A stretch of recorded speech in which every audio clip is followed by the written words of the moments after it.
Why do bad things happen to good people? Sometimes you've asked this question from yourself. I'm a good person. I help everyone. I don't hurt anyone. I can see myself as a good person. But still, why all these bad things? Why all these painful things, sufferings happen to my life? Why life always keep testing me always? Well, these questions we've asked most of the times in our life, right? Do you know how Buddha saw this? In the night of his enlightenment, the first thing that he realized was that life is consist of suffering. Suffering is a part of everyone's life, right? So Buddha did not say suffering as a part of good people's life or a bad people's life. Buddha saw that suffering was universal, right? But when we face adversities in life, when we face these realities like painful situations in our life, we think that the only person who is going through this suffering, the only person that is going through this difficulty is only me. That is how everyone feels. Not to lie, sometimes I feel that. But what Buddha teaches us to see it as is to see the suffering as a universal thing. I'll tell you a story. A young mother lost her baby. But she loved her baby so much that she refused to accept her baby's death. What she did? She took her baby and ran from one village to another, one city to another, finding a doctor to cure her baby. But no one could bring a dead person back to life. Finally, she met the Buddha. The Buddha said, "Okay, I will cure your baby. But we need one medicine to do this. Can you bring it? Go and bring a handful of mustard from a family that no one has ever died." So the mother was so much happy. She thought that she could find this easily. So she ran to the village and went to the first house that she found and asked, "Do you have a handful of mustard that I can get?" Then when the householder was about to give the handful of mustard, she said, "Has anyone died in your family?" Then they said, "Oh, my uncle died last year." Then she said, "I don't want your mustard." She went to the next house and she got the same answer. Someone had died. She went to the other one. She went from one house to another and she went through the whole village. The only word that she heard was, "Someone died." Death. Then she understood, okay, death is not only for me. Death was something that I always heard in this journey. Maybe my child is dead. So she made her heart strong enough to accept her baby's death.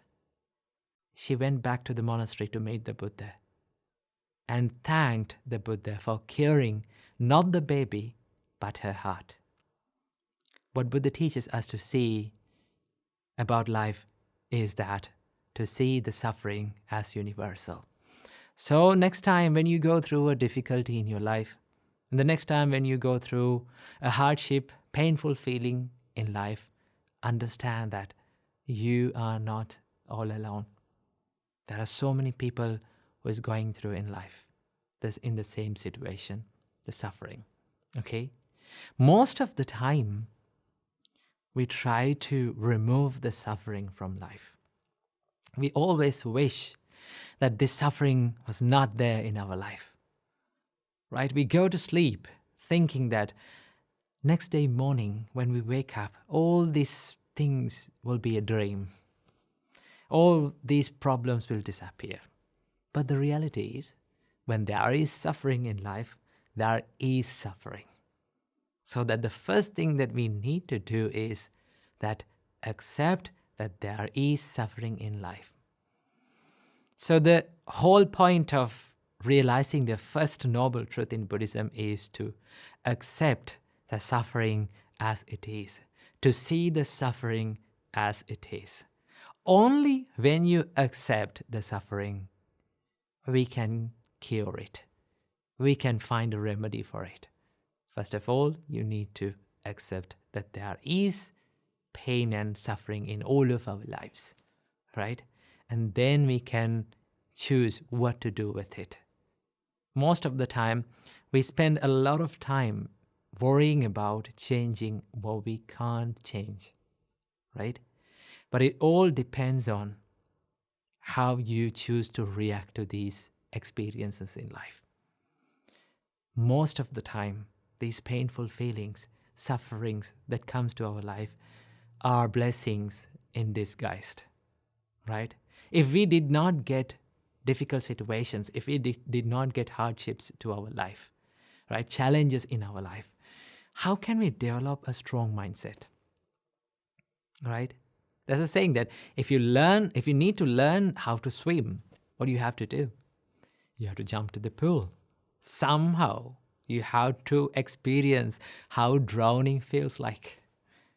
Only then you can realize that what should I do to learn how to swim, right? In the same way, there is no use of trying to avoid wishing and praying that suffering was not there in life, right? There's no point of wishing and praying that, please don't give me suffering.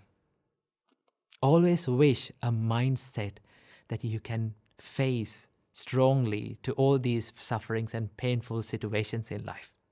Whenever you get a strong mind to face any kind of challenge in your life, then you can be happy and in peace, because you're ready for anything in your life, right?